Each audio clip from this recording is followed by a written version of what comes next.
क्या आपने कभी सुना है कि एक छोटा बच्चा अपनी बांसुरी से अजगर और शेर को सुला सकता है? यह है भगवान कृष्ण द्वारा गोकुल में किए गए अद्भुत पराक्रम की कहानी। जब कृष्ण छोटे थे तब वे अपने माता पिता नंद और यशोदा के साथ गोकुल में रहते थे। एक दिन कृष्ण ने अपनी माँ यशोदा से कहा, माँ, मैं आज अपने दोस्तों के साथ एक नए खेल को खेलना चाहता हूँ।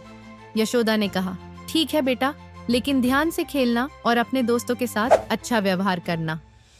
कृष्ण ने अपने दोस्तों के साथ मिलकर एक रोमांचक खेल खेलना शुरू किया।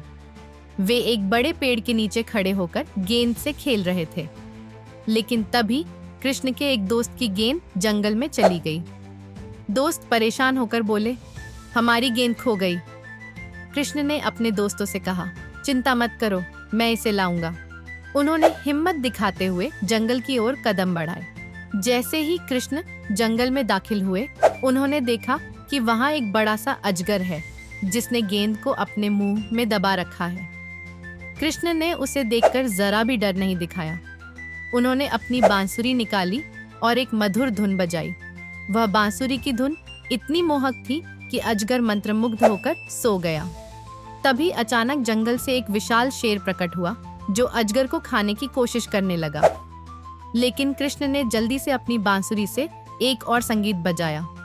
शेर भी उसी जादुई धुन में ढल गया और वह धीरे धीरे सो गया।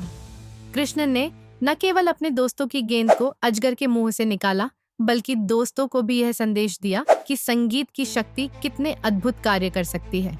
जब कृष्ण वापस अपने दोस्तों के पास लौटे तो उनके दोस्तों ने उनकी यह बहादुरी देखकर उन्हें वीर कृष्ण का नाम दिया। उनके साहस और बुद्धिमत्ता की इस कहानी ने सभी को प्रभावित किया और एक बार फिर यह साबित कर दिया कि भगवान कृष्ण न केवल अपनी शारीरिक शक्ति से बल्कि अपनी सूझबूझ और संगीत की शक्ति से भी बढ़ते से बढ़ते संकट को दूर कर सकते हैं।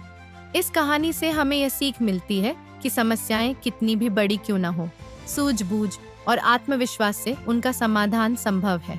यह कहानी हमें बताती है कि हर व्यक्ति के भीतर छिपी शक्तियां समय और परिस्थिति पर निर्भर करती हैं। उचित समय पर बुद्धिमानी और हौसले के साथ काम लिया जाए तो कोई भी समस्या बिडी नहीं होती।